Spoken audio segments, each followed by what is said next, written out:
इन दिनों धारा 370 को लेकर न केवल सिर्फ केंद्र में बल्कि घाटी में भी सियासत पूरे चरम पर है। एक समय में धुर विरोधी रहे फारूक अब्दुल्ला और महबूबा मुफ्ती अब एक साथ आने को तैयार हैं। आपको बता दें ये दोनों दुश्मन अब एक साथ बैठक करने के लिए आमादा हैं। आखिरकार क्या है इसके पीछे की राजनीति, चलिए आपको इस रिपोर्ट में दिखाते हैं। गुपकार घोषणा पर फारूक अब्दुल्ला ने बुलाई बैठक, अपने घर पर बुलाई सर्वदलीय बैठक। महबूबा मुफ्ती भी होंगी बैठक में शामिल। मंगलवार को 14 महीने की नजरबंदी से रिहा हुई है महबूबा। नेका और पीडीपी कर रहे अनुच्छेद 370 को हटाने का विरोध। सियासत में दुश्मन को दोस्त बनते और दोस्त को दुश्मन बनते देर नहीं लगती। जम्मू कश्मीर में भी यही हो रहा है। कभी एक दूसरे के धुर विरोधी रहा अब्दुल्ला परिवार और मुफ्ती परिवार अब एक दूसरे के नजदीक आ रहा है। वजह है अनुच्छेद 370 को हटाना।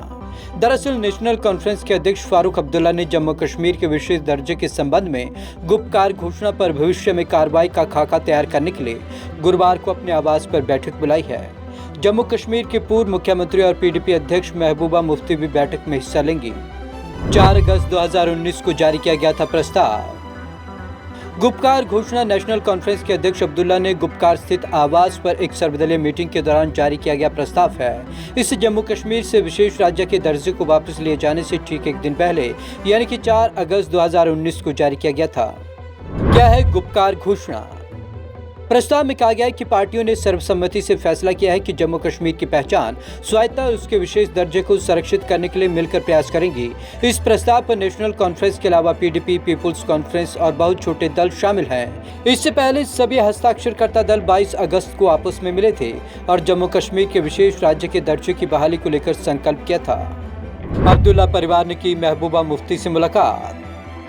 गौरतलब कि मुफ्ती को 14 महीने की हिरासत के बाद मंगलवार को छोड़ा गया। इसके बाद फारूक अब्दुल्ला और उमर अब्दुल्ला ने उसके आवास पर मुलाकात की।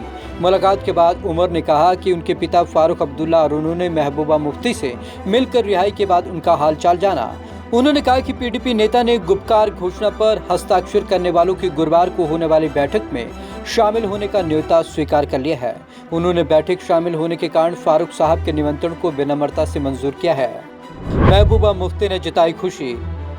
उमर अब्दुल्ला के ट्वीट का जवाब देते हुए पूर्व मुख्यमंत्री महबूबा मुफ्ती ने कहा कि उमर और फारूक साहब के घर पर आने का बहुत अच्छा लगा। इसने उन्हें साहस दिया है। उन्हें विश्वास है कि वे सब मिलकर चीजों को बेहतर के लिए बदल सकते हैं। बीजेपी की तीखी प्रतिक्रिया। वहीं गुपकार घोषणा के लिए मीटिंग को लेकर बीजेपी ने तीखी प्रतिक्रिया दी है। पार्टी ने कहा है कि 3 पूर्व मुख्यमंत्री घाटी में परेशानी खड़ी करने के लिए साथ आए हैं। बीजेपी चीफ रविंद्र रैना ने गुपकार घोषणा को एंटी नेशनल और पाकिस्तान प्रायोजित बताया है। उन्होंने कहा कि अब्दुल्ला और मुफ्ती ने अपनी ताज़ा बैठक में गुपकार घोषणा के लक्ष्य को आगे बढ़ाने का फैसला किया है, जिसकी बीजेपी कभी अनुमति नहीं देगी। अब्दुल्ला मुफ्ती पर लगाया ये आरोप।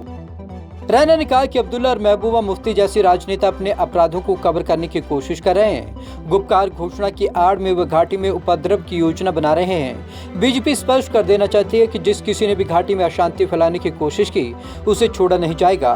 बीजेपी के अलावा प्रदेश की अपनी पार्टी ने भी गुपकार घोषणा का विरोध किया है। 14 महीनों की नजरबंदी के बाद छूटी महबूबा मुफ्ती का गुस्सा भी पूरे उफान पर है, जिसके चलते वो अब फारूक अब्दुल्ला के साथ मिलने को तैयार हो गई हैं। गुपकार कमेटी में वो लगातार हिस्सा लेने को मान चुकी हैं और बीजेपी इस पूरे मामले का विरोध कर रही है। उसका साफ तौर पर कहना है ये कहीं ना कहीं एंटी नेशनल चीज़ों को बढ़ावा देने की कोशिश है। चलिए देखते हैं कि इस मसले पर आगे क्या हो पाता है। तो आज की इस खास रिपोर्ट में बस इतना ही। विवेक शर्मा को दीजिए इजाज़त। नमस्कार।